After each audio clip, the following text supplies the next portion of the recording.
This is a test to make sure I'm in focus when I'm back here.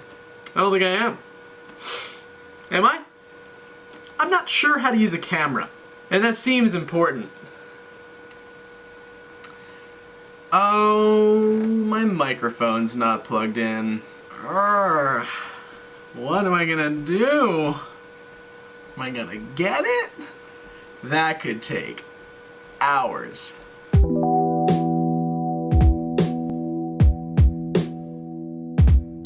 Well, good morning, everyone. Welcome to my humble abode. You probably can't tell from where you're standing, but it's quite snowy outside, so the lighting is a bit drastically better than it was last time. All this snow's got me thinking of the 7th grade.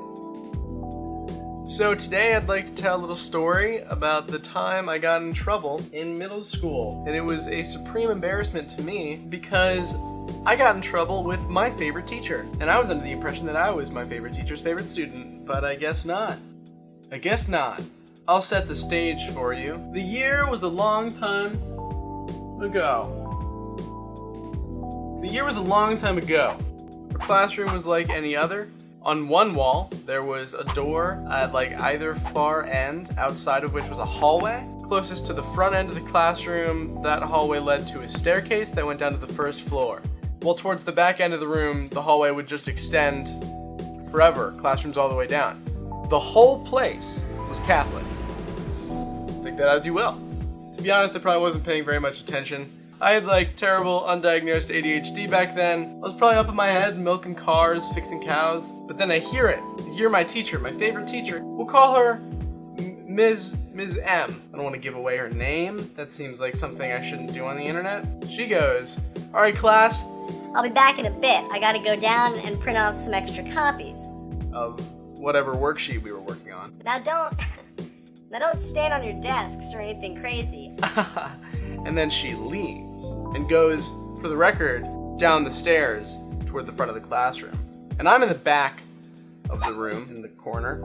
Now, I don't know what everybody else was thinking at this point, but I realized, okay, obviously right now, the number one funniest thing that could be done, according to the incongruity theory of humor, would be to stand on my desk. Someone should stand on their desk. That's obviously the most funny thing, and when I'm thinking of it, I'm like, well, somebody else is already gonna have this idea and beat me to it. I might as well not. I'll squander this opportunity. I was a little bit of a class clown, not really for attention's sake. Part of the reason was because I wanted to be funny. I wanted to make people laugh. It was never out of disrespect or anything like that. I always was very respectful of my teachers. I think I just wanted to make people smile, laugh. So when I saw no one else standing on their desk,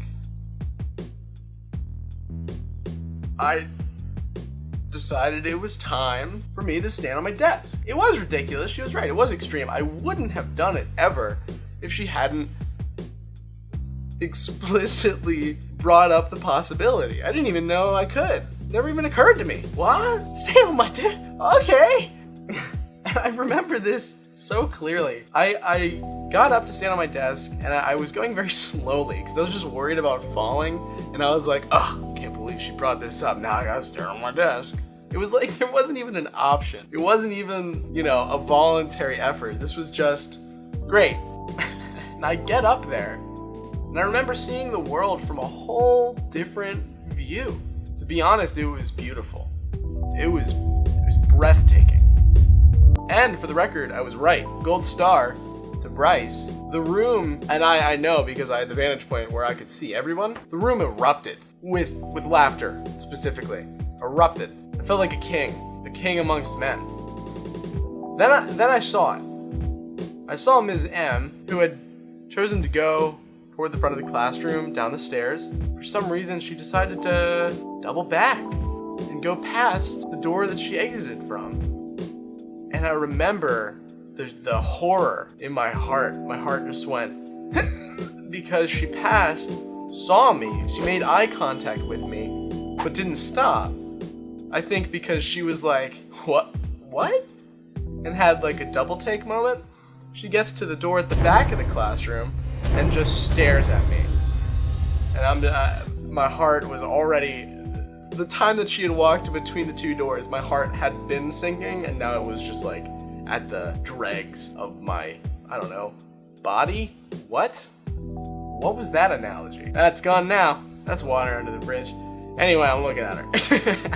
And she's looking at me. We both know. She's looking at me like, are you serious right now? And I'm looking at her like, look, I can explain. It's the incongruity theory of humor. And there's just this moment of just like, we both want me to not be standing on the desk.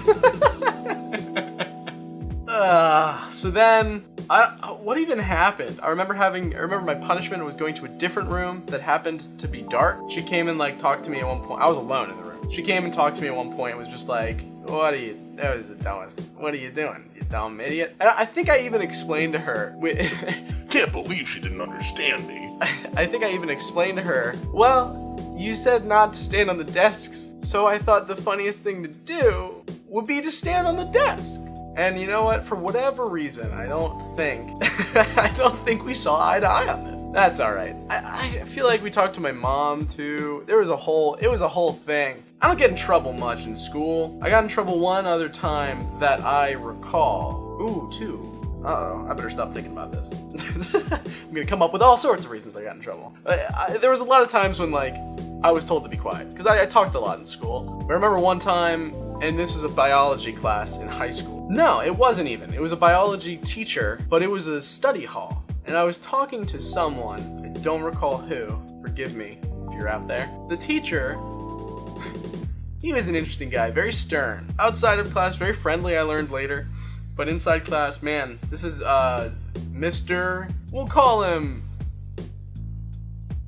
he was bald. We'll call him Mr. Brett. And he would, if he were to yell at you or to, reprimand you, it was always like a bark, like a, hey, hey, hey.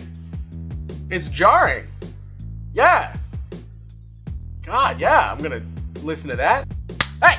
It's scary. It's effective, but it doesn't make me like them. Effective as an authority figure, but not so much as a teacher, where I feel like the best way to teach your kids is to be their best friend kind of a deal. I don't know. That's all kind of, everybody learns differently, everybody teaches differently. But he did this like 3 times within the same period. On the 3rd time, it was like 3 strikes, you're out. My punishment was to go into this back room and like to seed these pots of soil with these very small weed-like plants. I didn't know what they were. It felt like, it was like a Karate Kid kind of a thing. He was taking me to do some secret training in patience. Definitely didn't work. I don't think I had to do that more than once, but it felt weird. I don't know if it was an effective punishment. It just felt more like busy work. Like, why aren't you planting these small plants? Why aren't you seeding these pots with small plants? Why am I doing it? I don't even know if I did it well. In fact, I think I did some very poorly to spite him. Maybe that was the day he learned a lesson. I don't think so. Again, nothing against him, honestly. I don't think I had anything against, really against any of my teachers. Thanks for listening to my story. I appreciate ya. Why don't you comment below about an embarrassing story you had in middle school or whenever. Good times. Feel free to comment below what you liked, what you didn't like. I'm still new to this, still kind of working with the format. I know my lighting last time was not very, very good. I think it was actually bad. Don't quote me, but I think it was bad. I just want you to know